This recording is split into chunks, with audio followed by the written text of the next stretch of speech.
HOA Karen poured soda into my disabled daughter's ventilator. Now she's facing federal charges. Some stories are hard to tell, not because they're complicated, but because they're infuriating. My daughter Emily is 8 years old. She was born with a rare neuromuscular condition that makes it hard for her to breathe on her own. She's wheelchair-bound, but sharp as a tack and always smiling. She doesn't see herself as weak. To her, the ventilator she relies on, that quiet, humming machine, is just another part of her superhero costume. And honestly, she is a superhero. I've seen her go through more in 8 years than most people do in 80. We moved into a gated community last year, a quiet place with clean streets, strict rules, and an HOA that claimed to prioritize family values. I believed them. That was before I met her, Judith, or as everyone in the neighborhood called her, Karen with a capital K, president of the HOA, guardian of lawn conformity, enforcer of everything except compassion. It started small, like most horror stories do. A letter complaining about our medical equipment being visible from the road. She was referring to the backup oxygen tanks in our garage, tanks that keep my daughter alive during power outages. Next came the fines. One for prolonged noise disturbance. Know what that was? The faint hum of Emily's medical gear through her open window during a summer evening. We tried reasoning with Karen, explained the situation, even offered to show her the doctor's letters. She rolled her eyes. "You can't expect the whole neighborhood to adjust for one child," she said. "One child's inconvenience doesn't override the HOA charter."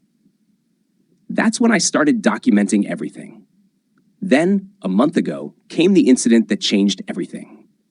It was a Saturday morning. Emily was outside in the shade on our front porch, sketching in her notebook. We had her mobile ventilator with her, connected via a long hose, and her nurse was nearby. Everything was fine, until I went inside to grab her blanket. I was gone for less than 2 minutes. When I came back out, Emily was gasping. Not crying, gasping. Her nurse was frantically pulling at the ventilator tube, which was foaming. And then I smelled it. Sugar. Bubbles. Sticky syrup. Someone had poured soda into the intake valve of my daughter's life-sustaining ventilator. Let me be clear. This wasn't a prank. This was an attempted murder. The nurse called 911 while I started CPR support. We had emergency backup gear, thank God, but Emily had already gone several seconds without support. Longest seconds of my life. She survived, but barely. We spent 2 nights in the hospital. She missed a week of therapy, and I missed every shred of patience I had left. Security footage from our porch cam told the rest of the story. There she was, Karen, wearing that same damn sun hat. She walked right up, looked at the ventilator like it was some nuisance clutter, and poured a full cup of soda, Diet Coke with ice, into the intake valve. She didn't hesitate, didn't even look around, just dumped it in, wiped her hands on a tissue, and walked off like she just handled a trash bin. I took that footage to the police the second we got home from the hospital. They watched it in silence. One officer looked physically sick. Karen was arrested 2 days later. And let me tell you, watching her get cuffed on her manicured lawn was almost cathartic. But it didn't stop there. You see, tampering with life support equipment isn't just assault. It's a federal offense under the Americans with Disabilities Act and multiple healthcare protection laws, especially when the act is willful, targeted, and causes bodily harm to a vulnerable individual. The FBI got involved. So did the DOJ.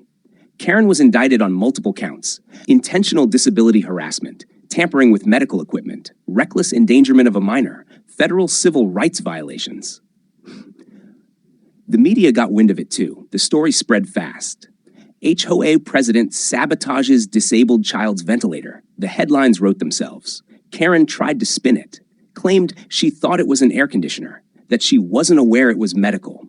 But the footage destroyed that lie. She had been told multiple times, by me, by our nurse, even by the HOA board itself, that Emily's equipment was essential. She didn't care. And now she's facing up to 20 years in prison. The HOA board? Completely dissolved. They were sued into oblivion. Our neighbors rallied behind us.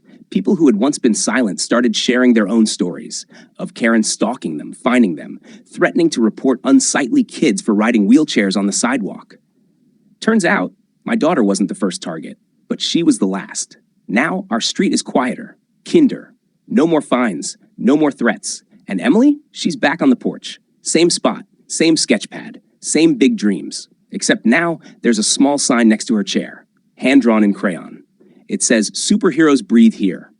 And next to it, a locked, tamper-proof ventilator case, government-issued, courtesy of the Department of Justice. Because when you mess with a disabled child's right to live, you don't just answer to her parents. You answer to every level of the law. And Karen learned that the hard way.